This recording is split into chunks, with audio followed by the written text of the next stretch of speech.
But for everyday spending purchases, this card is literally the worst. Hello everyone! Today we're going to be reacting to some finance and improvement TikToks. So as we dive into the videos, we'll be calling out the content creator and the links for each of the videos will be available down in the description below. So let's dive right into some videos. So the first video here is from New Money Nate. So let's see what he has to say about money. To come work for you, a salary of $120,000 a year just isn't enough. At this stage of my career, with my skill set and experience, I'm looking for something, I don't know, $160K and above. Look, I don't think I can move on salary at all, but what I can do is bump up your stock options to $75,000 at $10 a share. Well, what does that do for me? Listen, if we hit $100 per share, which, I mean, given our growth trajectory is not that insane, you're looking at $6.75 million in potential profit for yourself. So this is actually a very common strategy that a lot of companies do. Instead of offering you a higher salary, what they'll offer you is usually a stock option. So stock options, for everyone's knowledge, is basically the right to purchase the stock of a particular company. However, one thing I will note is that a stock option for a private company, in most cases, which is probably what he's referring to, is actually not worth anything. And I'll tell you why. The reason that a stock option, even though a company may place a value on these options, you can't actually do anything with these options. In most cases, these options can only be transacted with once the company goes public or if the company decides to get acquired by another company. Those are the only two opportunities where you actually have the ability to actually exercise your stock options. So essentially, accepting stock options in lieu of compensation in the long run probably will not net you much benefits, especially if you decide to leave the company. Once you leave the company, those stock options, you could purchase them, but at the same time, they're probably going to be worthless in most cases because the company maybe never IPO'd or they never get acquired. If those shares end up being worth less than $10 a pop, then they're absolutely worthless to me. I get your skepticism, but we're at $10 million annual recurring revenue right now, and we're projecting somewhere in the mid-20s for next year, which is more than 100% year-over-year growth. And I mean, we also got backing from top-tier investors. I don't care who the hell's on your cap table. I mean, there's been thousands and thousands of companies that have failed miserably with big boys behind them, so it doesn't really matter. But so he's completely right in this regard. During the pre-pandemic phase of a lot of startup companies, they had a lot of private equity and a lot of venture capitalists that invested in these companies. And these companies had strong years. They had sometimes revenues of 2 to 300 million per year. But then one rough year, essentially the company found out that actually their product didn't really, keep up with the times, or maybe people started to notice the product was not really good in itself. So essentially, a lot of customers started to leave a lot of these companies. I've actually worked myself in multiple companies where they were, funded by private equity, and in a lot of cases they failed because they started losing their customers, they started losing the trust of the market, and essentially they lost all their customers and had to lay off most of the company, which effectively created a downward impact of, the company effectively becoming worthless, and with it, the stock options. Another thing that he mentioned here that was very important is that even though there's projections, companies don't always meet their projections, especially in private companies. One thing that you'll learn time and time again is that projections are a moving target. They may say that, for example, next year they're going to be making 2x the amount they were this year, and they might fall flat at 1.5x or even 1.1x. The way these companies actually operate, it's sometimes unreasonable that the targets that they're implemented by these private equity companies. So probably not worth it in that regard either. it does matter is something like the vesting schedule. I mean, when would I actually own these options? You'll be granted them over 4 years with a standard 1-year cliff, meaning after 1 year, you will have 25% of those shares, or 18,750 if we're talking about the new number, and then you'll gradually be granted them on a monthly basis after that. Let's assume you raise another round of financing. Okay, the share pool is going to expand, there's going to be more investors, and I'm going to get diluted. Let's say it's 20% dilution. What happens to my 75,000 then? At 20% dilution, hypothetically, your 75,000 shares would be more like 60,000. But if if we were to raise a new round of financing, I mean, we're going from 100 to 500 million. You're still experiencing extremely high potential upside, even. So this is another aspect that he touched on, which is very important.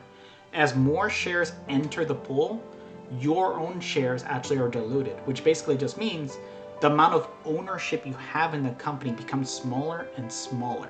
So overall, as companies raise more and more rounds of financing, then you're effectively no longer really much of an owner of the company. So you may start off as like the original 5 of the company, and as they continue to raise more and more rounds of financing, your ownership might go from 20% to 15% to 10%, and at one point it'll be less than 1%.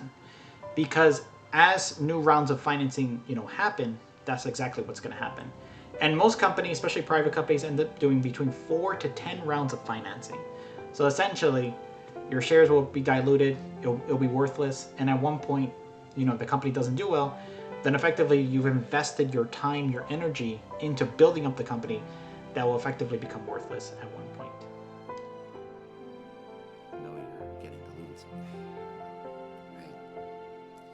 What's stopping me from working a big cushy job with a higher salary that's actually guaranteed? I'm 100% sure that you do very well there. What I'm not so sure about is the millions of dollars in potential upside and the chance to be a part of something very early days that's going to be extraordinary like you were with us. I'll get back to you. So just to end this one, I would say in most cases, not every company makes it. Usually, on average, 2 out of every 3 startups don't make it. And I know these are terrible figures, but this is the sad reality of it. And overall, you have to emphasize your career, your journey, and really realize what is right for you. Do you want to take the risk and actually get these options and then, God forbid the company goes belly up and effectively your stock options become worthless? Or do you want to take charge of your career and actually decide for yourself that salary is important and you want to actually go with a company that values you and your time? In this case, I would say this company doesn't value this employee much because the employee wanted the 160, probably is worth the 160, and they're going to get that 160 if they decide to go somewhere else. So let's dive right into our next video. So our next video here is from Credit Michael. So let's see what he has to say about credit cards. A lot of people think this is a flex because it looks cool, it's metal, when you drop it on the table it makes the clink sound. But for everyday spending purchases, this card is literally the worst. Unless you're buying something travel related, you're only getting 1x back. A lot of times you'll go to a bar and see somebody paying their tab with the Amex Platinum just to look cool. But if it's a $100 tab, you're only getting 100 points. When you could have used something like the Amex Gold where you would have gotten 400 points for that same purchase. So he's completely right. One thing about credit cards in particular is actually called credit card optimization. So if you only use one card for every single aspect of your life, you're actually probably not going to utilize or maximize the amount of points you could be obtaining. So just because you have the credit card flex, which in this case is the Amex Platinum, that doesn't mean that you're getting the most bang for your buck. And the thing about credit cards is that, there's so many credit cards out there. It's important that you have the one right for you, and not just for what you're purchasing day to day, but also based on what your spending habits are. So depending on where your highest spend is every month, then you're probably going to need a credit card maybe for grocery shopping, for gas, for different categories that probably are better optimized by using another card. So in this case, he gave a great point where, for example, the gold card is better overall, maybe for that particular thing, which is dining or drinking and going out to bars and things like that. However, you also have to consider other factors like annual fees, the amount of credit that, the amount of interest that this card charges, and all these other aspects. Now, if you know how to maximize the benefits or if you travel a ton, then this card is great. When I see people out using this as an everyday spender, I just smack my forehead and what are you doing? Don't fall for the hype. Unless you know how to maximize this card, it's not worth it. So he's completely right. Most American Express cards are mainly for travel purposes. They have a lot of great benefits, but they also come with a higher annual fee, of course. So a lot of these benefits, of course, are having access to the Amex Lounge, having the ability to get a lot of points by traveling, going through the Amex portal. There's a lot of great things, but it's very travel focused. That's what Amex is. However, I would say, if you ever decide that you want to see like, other credit cards that I would recommend, I actually have a video where I talk about the top 10 credit cards of 2025. So you can actually go and check out this video, and I'll leave the link below for you guys to check it out. Hello everyone, my name is Anthony and I'm the host of the Log Sanctuary. I hope you've been enjoying our content so far, and if you have, please feel free to like and subscribe. Also, we have our website up here, and we also have some socials down here, and as always, leave your comments down below. Oh, so this next video is from the creator Sam's Wallet. So let's see what he has to talk about penny pinching.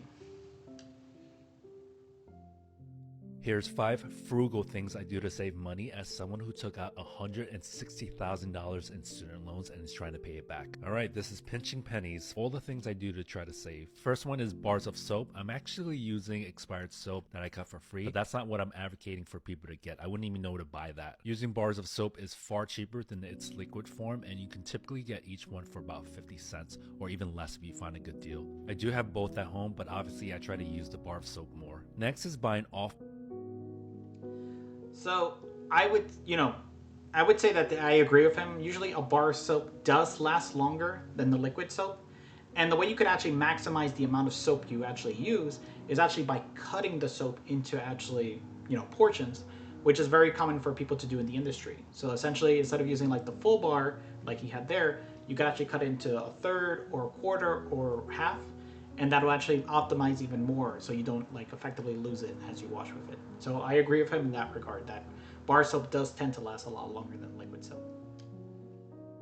Off-brand products. They are companies that you've never heard of but are basically the same product at a much more affordable price. The brand name Oral-B toothbrush replacement head is $8.25 for example, while the knockoff brand is 55 cents each. Crazy part is the no-name brand has better bristles in my opinion. Someone commented that I have a Canada Goose jacket. I do not have a Canada Goose jacket. I have a knockoff brand. The one I brought for about $90 and the real one is about $1,500. Third one is I don't buy.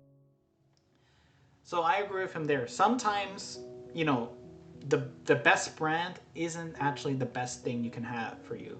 So what I would say about that is, for example, just because you have a toothbrush that costs $20, doesn't mean you need a $20 toothbrush. You can actually probably just get the dollar, toothbrush at like a dollar store, and it will do the exact same thing for example, the $20 toothbrush, as long as it fulfills the same function. You don't actually need to actually go out and buy like the highest end brand. So another great example is, for example, like a wallet. You don't need to, for example, go out and buy like a $300 wallet, when probably for the same function, you could probably get a $5 wallet, and it'll fill the exact same needs that you need. So, you got to think about the function and how much you really need to spend. It's not always about the best name brand. Grocery bags when I go shopping. I bring a tote bag or my book bag instead. Bags in New York City are anywhere from 25 cents to $1 each, and when you shop 4 times a week and you need 5 bags at a time, it can really add up. Besides, it almost takes no effort to bring a tote bag or 2. Next one is a big money saver. So this is actually very applicable to all of the New York and New Jersey folks, which is where I'm from. You actually are charged now per bag, and usually it ranges from like 33 cents to almost $1 per bag if you decide to actually go with the bags that the grocery store gives you. So just like you mentioned, if you actually get 5 bags and you're at the 80-cent range, you're actually paying $4 for bags. Do you really want to be paying that? So I agree with him in that regard, like definitely using, tote bags in order to actually minimize the amount of spend at groceries, which prices already are kind of crazy right now. So definitely like any money you can save there is definitely important. And that's I don't drive and I do not have a car. I don't even have my license, to be honest. I live in New York City and obviously I have the luxury of just taking the subway, and I try not to take Ubers. I think cars are the biggest reason why people are in debt, and I understand that sometimes you need a car depending on where you live, but you don't need to spend $80,000 on a new car, which is a big financial liability and one that depreciates in value right away. You can buy a used Honda Civic or Accord, for example. Last one is also a big money.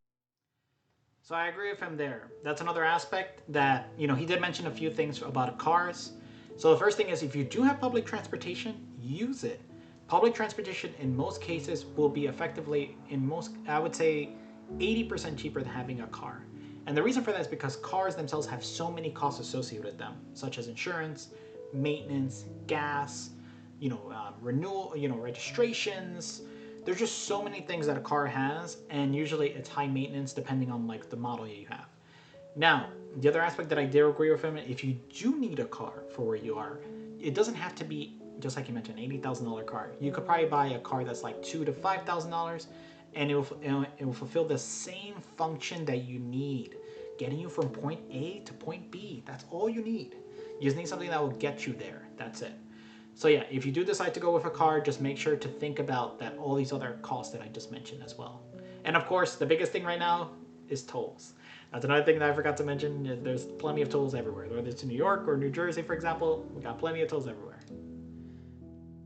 Money saver, and that is bagging your own breakfast and lunch when you go to work. It's annoying and it's inconvenient to cook all the time, but to be honest, if you have time for one thing in this list, this would be it, because it saves you a huge amount of money compared to eating out every single day. All these little things to save money might seem relatively minor, but when collectively done together, it can add up to quite a lot. Here's 5 So that last one is very critical. And the reason for that is because if you're in a very, expensive city, like for example, Manhattan, especially like if you're in like, the most expensive areas like Times Square and things like that, where all the big offices are, a lunch is not going to be cheap. You're probably going to be spending between $15 to $25 just for lunch.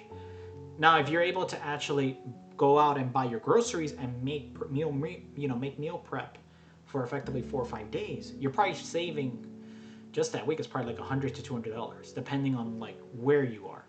So essentially, if you can do that, if you can do meal prep, you can actually not just minimize the amount of cost that you have, but also think about this. You can also minimize the amount of salt, sugar, and other intakes that you can't control when you buy food from the outside. So I definitely do believe this is a very big cost saver. So now, how about I give you guys a few of my own money saving tips now? So the first thing that I would say that I'll add to his list is that for money saving tips, I know he mentioned that, of course, buy off-brand goods, but he didn't really specify where. So I would say one of the things that I do myself is that I don't actually go to like major retailers and buy clothes. I actually go to, for example, like Burlington and TJ Maxx and these retailers. Effectively, these are exactly the same kinds of clothes that you usually get at the big retailers, and you can actually, get them at a fairly reasonable price. So that's one of the things that I do personally myself. The second thing is that you should do, if you can, is to minimize the amount of utility usage. So one thing that is a big hurt on your pocket is probably like your electric, your gas, your water, and all these other items. So a lot of things that I do myself to minimize the amount of cost that I have each month is that I will effectively unplug things that I'm not using. So that's a very important thing, because as things are plugged in, that actually has usage attached to it. So I tend to keep lights off, for example, unplug things. So all of these aspects actually save me dollars here and there, especially on my utility usage. So it's important that you actually do that as well if you can. Just try to remember, anything that's plugged in is costing you dollars in your pocket. Another thing that I actually do for cost saving measures is that I actually try not to eat out at fancy restaurants. So if you do have to eat out, the other aspect that you have to think about is, are you eating out, at the best joints? For example, like there's a steakhouse here in New York called Peter Luger's, where they charge you $150 to $200 for a steak. You actually don't need to pay $150 to $200 for a steak. You can actually go to like an Outback Steakhouse or one of these other steak places, and you can get effectively similar cuts, that Peter Luger has. It won't be the highest quality, but it will get you what you need, which is a steak. So just think about it. What does it fulfill the function you're looking for? That's the main key for today. You're looking for a steak? You don't have to go to Peter Luger's to get a steak, for example. So that's all I'm gonna say. Those are my 3 tips that I'll give you for today. And let's move on to the next video. So this next video is from Tyler Allison 92. So let's see what he has to say about cars. $1 beater and make over 300 grand a year because I like saving money. And I don't understand why people making 80 grand a year driving $60,000 vehicles, and their reason is for reliability. I drive this thing thousands of kilometers over mountain passes, and it holds up just fine. People gotta be more honest with themselves. They finance an expensive vehicle because they want nice shit. Don't you own a $250,000 surf boat? You can't be talking about this kind of stuff. Well, this is just what happens after doing this kind of thing for 15 years. You can buy stuff like this and it's not really the biggest expense. Obviously, I follow my own advice and pay for this in cash, and it's not a... So he's completely right in this regard. You don't need to buy a crazy expensive vehicle in order to make yourself feel like, hey, a higher cost means more reliability. This is actually an illusion that we have for ourselves. We feel that something costs more, then it's effectively more reliable than the cheaper thing. But that's just something that the companies want you to believe. It's not the way it works. Essentially, as long as it fulfills the function and it's a reliable vehicle in this case, that's all you really need. For example, a Toyota Camry, which is one of the best vehicles out there, and you could probably get one for like $2 or $3 easily. It's gonna be just as good than if you go out there and buy like the Cybertruck, the Tesla Cybertruck, for example. It's gonna get you from point A to point B. It's gonna last a long time. On average, Toyotas can last between 100 to 200,000 miles easily, and we'll be there for you for many years to come. So it's important to really understand that it's not always about the price tag. It's about the quality that the product is giving you, and does it meet your need? Does it meet the function that you're looking for? Not a $250,000 boat anymore because used vehicle prices and boats are tanking. I bought it as a toy, and that's exactly what it is. So I don't really care if the price goes up, down, sideways. Doesn't matter to me. I just use it for fun. I drive this $2,000. So yes, that the second piece that he did talk about, which is not very commonly known, is that boats are actually a luxury item that, effectively, it's only owned by people that want to do seafaring, fishing, all these kinds of aspects. But actually, boats are actually the vehicle that depreciates the quickest and has the highest maintenance out there compared to a car, for example. So before you decide to buy a boat, think about all of the costs that is going to come with it, such as the docking fee, the insurance, the maintenance, and effectively all the equipment that you have to maintain throughout the boat, such as life jackets and things like that. So overall, boats are a pricey item to have and not something you should try to spend top dollar on, because overall it's going to depreciate very quickly just because of how much maintenance it requires just to be out there. And plus, one other aspect that you have to think about is storage. Where are you going to store this puppy? Because if you try to store it outside during the winter, it's actually going to mess up the internal components. And you also have to do a special spray on the boat in order to keep it, in good condition. So that concludes our reaction to these TikTok videos. I hope you enjoyed our content, and I hope everyone out there has a blessed day. Adios. Keep doing what you're doing. You're doing an amazing job, and I'm wishing everyone out there all the best. All right, until next time, adios.